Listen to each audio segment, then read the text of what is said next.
She's more important than any book in my life. Love her. Love her.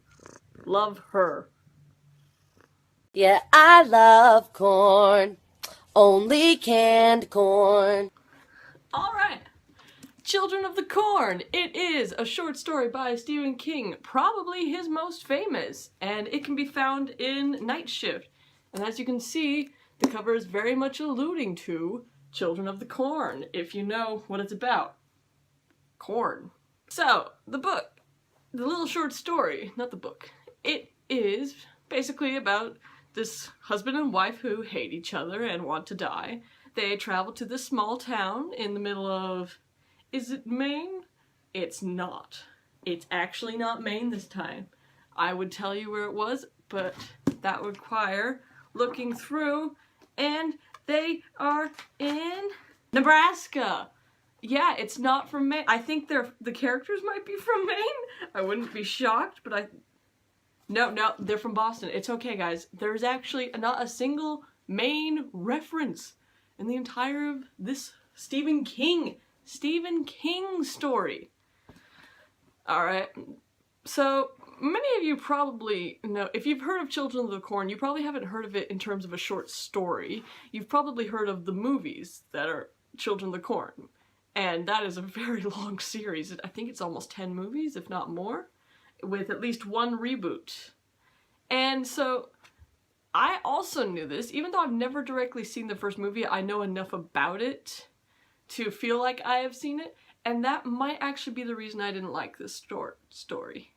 Because the short story, because it's short, it's all just the build-up to the children rather than the children themselves. The children, I believe, take up I don't know, it's about 7 pages, and I think the children only take up a page and a half, if that, directly. And the most of it is him figuring out, oh my gosh, these children murdered their parents and became crazy pagans. But if you know that from the movie, you're just kind of waiting for that realization and then the children to start attacking. But that is such a short part of the book that it kind of just fizzles down, and it's not really... It's very anticlimactic if you already know and you're expecting a lot more of these crazy pagan children. So it's another one of those weird Stephen King cases where the movie was probably better than the book because we get a nice concept out of it. We get a nice concept out of the book, but the movie is able to flesh that out more into a 90-minute structure. Like, I feel like many Stephen King stories, great concept, could have better execution, unless something shorter like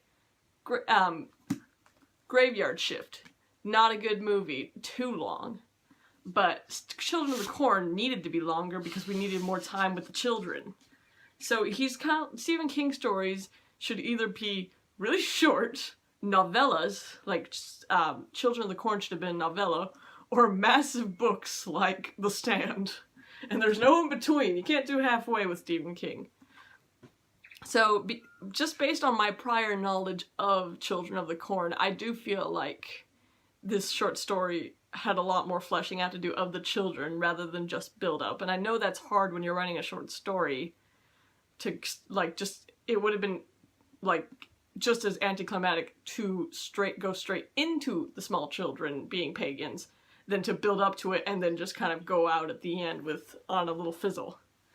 And that's disappointing, and if we're just being honest overall, probably the main reason all of us love the Stephen King Children of the Corn movie is because there's this guy called Isaac, I believe, who is fucking crazy and an amazing little actor. And you don't really get to see that in here because he only speaks like 4 times. But when you see he's not actually a child, but when you see a child dressed as a pagan screaming about God in the movie and giving it all, it's hilarious.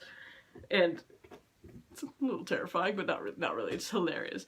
It's got the creep factor. If you're an alien from Mars and you had never heard of Stephen King or Children of the Corn, maybe be like, whoa, what a twist. But because the twist is such a important part, like, once we have the twist, we have a whole new series. Like, the twist is is irrelevant. It's just about pagan children rather than, oh my gosh, there's pagan children. So that's why the sequels get straight into the pagan children, because that's what people are here to see. But you don't really get that with this book. So overall, even though I do respect what he was trying to do, I'm gonna have to give this only 1.5 kings. So, I would say if it's worth a read if you're interested to see where the Children of the Corn series started out, but don't expect the same, like, goof or, like, shock, I say lightly. Just because it's such an important part of our culture, the short story can't compare to what Children of the Corn has become. So, it's just worth a read if you're interested in where the Children of the Corn, like, started in the first place.